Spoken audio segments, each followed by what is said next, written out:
Bezawada parliament TDP రాజకీయం ఆసక్తిగా మారింది. తిరువూరు సభకు ఇన్ఛార్జిగా కేశినేని చిన్నికి బాధ్యతలను అప్పగించింది టీడీపీ అధిష్టానం. దీంతో విజయవాడ ఎంపీ కేశినేని నాని భవిష్యత్తు కార్యాచరణ ఏమిటనేది ప్రశ్నార్థకంగా మారింది.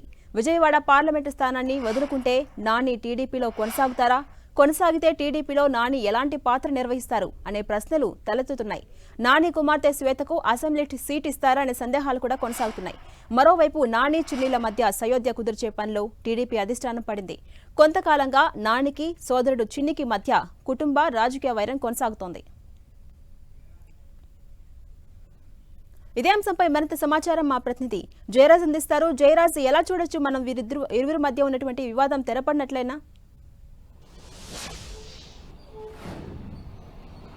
గత కొంతకాలంగా కేశినేని నాని విజయవాడ పార్లమెంటు సభ్యుడిగా కొనసాగడనేటటువంటి అంశం కొంతకాలంగా చర్చ జరుగుతోంది. ఆయన సోదరుడైనటువంటి కేశినేని చిన్నికి విజయవాడ లోక్సభ స్థానాన్ని అభ్యర్థిగా ప్రకటిస్తారనే అంశానికి ఈ రోజుతో తెరబడినట్టయింది. కేశినేని నాని ఈ రోజు తెల్లవారుజామున 5 గంటలకి ఒక పోస్ట్ చేశారు సోషల్ మీడియాలో. అది తీవ్ర వైరల్ అయింది. దీన్ని నిర్ధారించారు కేశినేని నాని. 10 టీవీతో కొద్దిసేపటి క్రితం మాట్లాడుతున్నప్పుడు అది స్వయంగా నేనే చేసినట్టుగా కూడా కేశినేని నాని నిర్ధారించినటువంటి పరిస్థితి. అధిష్టానంతో కొద్ది రోజులుగా జరుగుతున్నటువంటి వాదోపవాదాలు చర్చల నేపథ్యంలో కేశినేని నాని పూర్తి స్థాయిలో పార్టీ నుంచి పక్కకు తప్పుకోవడానికి నిర్ణయం తీసుకున్నట్టుగా తెలుస్తా ఉంది. ఇదే స్థానంలో ఆయన సోదరుడైనటువంటి కేశినేని చిన్నికి విజయవాడ లోక్సభ పార్టీ బాధ్యతలు ఇస్తున్నట్టుగా తెలుస్తా ఉంది.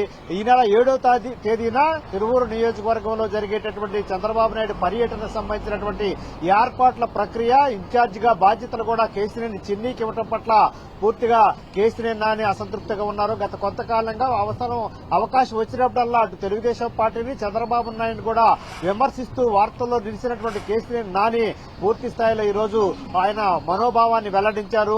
నిన్న టీడీపీకి సంబంధించినటువంటి సీనియర్ నేతల బృందం కేశినేని నాని దగ్గరికి వెళ్లి దాదాపు గంటన్నర పాటు చర్చలు జరిపినటువంటి పరిస్థితి. విజయవాడ తిరువూరు నియోజకవర్గంలో జరిగేటటువంటి 7వ తారీఖున జరిగేటటువంటి మన మాజీ ముఖ్యమంత్రి నారా చంద్రబాబు నాయుడు పర్యటనకు సంబంధించినటువంటి బాధ్యతలన్నీ కూడా కేశినేని చిన్ని నిర్వహిస్తారు. కాబట్టి ఆ నియోజకవర్గానికి సంబంధించి అక్కడ ఏర్పాటుకు సంబంధించి మీరు ఏ విధంగా జోక్యం చేసుకోవాల్సిన అవసరం లేదని చెప్పేసి తెలుగుదేశం పార్టీ బృందం కేశినేని నానికి స్పష్టం చేసింది. దీనితో పాటు రాబోయేటటువంటి ఎన్నికల్లో 2024 పార్లమెంటు ఎన్నికల్లో విజయవాడ పార్లమెంటు తెలుగుదేశం పార్టీ బాధ్యతలు కూడా మీకు ఉండవు, కాబట్టి వేరే వ్యక్తిని అధిష్టానం చూస్తా ఉంది, కాబట్టి ఆ బాధ్యతలు కూడా మీకు ఉండవు అనేటటువంటి అంశాన్ని కేశినేని నానికి టీడీపీ నేతల బృందం స్పష్టం చేసినటువంటి పరిస్థితుల్లో ఇప్పుడు కేశినేని నాని ఎటు వెళ్లబోతా ఉన్నారు, ఆయన భవిష్యత్తు కార్యాచరణ ఏంటనేది ఇప్పుడు చర్చనీయాంశంగా మారింది. అయితే ఇప్పటికిప్పుడు ఆయన ఏ పార్టీలోకి వెళ్లేటటువంటి ఆలోచన అయితే చేయట్లేదని ఆయనే స్వయంగా 10 టీవీ ప్రతినిధితో చెప్పినటువంటి పరిస్థితి. అయితే భవిష్యత్తు కార్యాచరణకు సంబంధించి త్వరలోనే నియోజకవర్గంలో ఉన్నటువంటి అందరితో కూడా మాట్లాడిన తర్వాత నిర్ణయం తీసుకుంటాననేటటువంటి అంశాన్ని కూడా ఆయన స్పష్టంగా చెప్పినటువంటి పరిస్థితి ఉంది. మొత్తం మీద చూస్తే తెలుగుదేశం పార్టీలో 2 సార్లు ఎంపీగా విజయవాడ ఎంపీగా గెలిచినటువంటి కేశినేని నాని 2019 ఎన్నికల్లో కూడా రాష్ట్ర వ్యాప్తంగా వైసీపీ హవా కొనసాగుతున్నప్పుడు కూడా విజయవాడ పార్లమెంట్ స్థానాన్ని ఆయన దక్కించుకోవడం చర్చనీయాంశమైన వార్తల్లో నిలిచిన వ్యక్తిగా తయారైంది. కేశినేని నాని నియోజకవర్గంలో ప్రతి గ్రామంలో కూడా టాటా ట్రస్ట్ ద్వారా అనేక కార్యక్రమాలు చేపట్టినటువంటి పరిస్థితి ఉంది. గతంలో కూడా అనేక రకాలైన సేవా కార్యక్రమాలు చేపట్టిన తర్వాత చంద్రబాబు నాయుడికి తెలుగుదేశం పార్టీకి ఈయనకి మధ్య కొంతమేర కొంచెం గ్యాప్ పెరిగినటువంటి పరిస్థితి ఉంది. వివిధ సందర్భాల్లో చంద్రబాబు నాయుడు పైన తెలుగుదేశం పార్టీ పైన కేశినేని నాని చేసిన వ్యాఖ్యలు కూడా వివాదాస్పదమైనటువంటి పరిస్థితుల్లో ఈ రోజు కేశినేని నాని చేసినటువంటి పోస్టు వైరల్ అయింది. భవిష్యత్ కార్యాచరణ ఏ విధంగా ఉంటుందనేటువంటి అంశం గురించి కూడా ఆసక్తిగా చర్చించుకునేటువంటి పరిస్థితి ఉంది.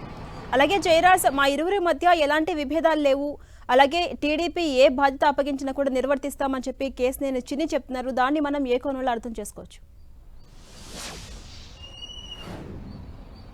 ఇక్కడ కేశినేని చిన్ని గడిచిన 2 సంవత్సరాలుగా తెలుగుదేశం పార్టీలో కీలకమైన పాత్ర పోషిస్తా ఉన్నారు.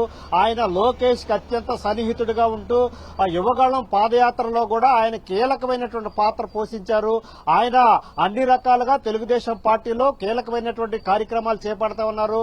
ముఖ్యంగా నారా లోకేష్ కి అత్యంత ఆప్తుల్లో ఒకరుగా నిలిచిపోయి ఉన్నటువంటి పరిస్థితి. విజయవాడ లోక్సభ స్థానాన్ని కేశినేని చిన్నికి ఇస్తారనేటువంటి హామీ తీసుకున్న తర్వాతే గత 2 సంవత్సరాలుగా ఆయన విస్తృతమైనటువంటి కార్యక్రమాలు చేపడుతున్నటువంటి పరిస్థితి ఉంది. ఇప్పుడు కూడా ఆయన గత కొంతకాలంగా కేశినేని ట్రస్ట్ ద్వారా విజయవాడ పార్లమెంటు పరిధిలో అనేక రకాలైన కార్యక్రమాలు చేస్తూ ప్రజలకు చేరువయ్యేటువంటి పరిస్థితి ఉంది. అదేవిధంగా కేశినేని నానికి వ్యతిరేక వర్గం ఏదైతే ఉందో ఆ వర్గంతో సన్నిహితమైనటువంటి సంబంధాలు నేర్పుతా ఉన్నారు. అనేక సందర్భాల్లో ఆయన విజయవాడ పార్లమెంట్ అభ్యర్థిగా ఉంటారు అనేటటువంటి అంశాన్ని ప్రజల్లోకి తీసుకెళ్లటం, అదేవిధంగా కేశినేని నానికి పోటీగా ఉన్నారనేటువంటి అంశాన్ని కూడా ప్రజల్లోకి తీసుకెళ్లటం, విజయవాడ పార్లమెంటు పరిధిలో తనకు బలం ఉంది, తనకు పట్టు ఉంది, తప్పకుండా గెలుస్తానే భావాన్ని ఆయన ప్రజల్లో తీసుకెళ్లే ప్రయత్నాలు చేశారు. టాటా ట్రస్ట్ ద్వారా కేశినేని నాని ఎన్ని కార్యక్రమాలు చేశారో దానికి పూర్తి స్థాయిలో ఈయన కూడా కేశినేని చిన్ని కూడా తన కేశినేని ట్రస్ట్ ద్వారా సేవా కార్యక్రమాలు చేస్తూ ప్రతి నియోజకవర్గంలోనూ ప్రతి గ్రామానికి సంబంధించినటువంటి అంశాలు తనకు ఉన్నటువంటి ప్రత్యేక వర్గాన్ని తయారు చేసుకున్నారు. పార్టీలో కూడా అత్యంత కీలకమైన నేతల సన్నిహితమైన సంబంధాలని, ముఖ్యంగా నారా లోకేష్ పూర్తి స్థాయిలో కేశినేని చిన్నికి సపోర్ట్ ఉండటం వల్లే ఈ రకమైన పరిణామాలు చోటు చేసుకున్నారని చెప్పొచ్చు. Right, thank you Jayaraj.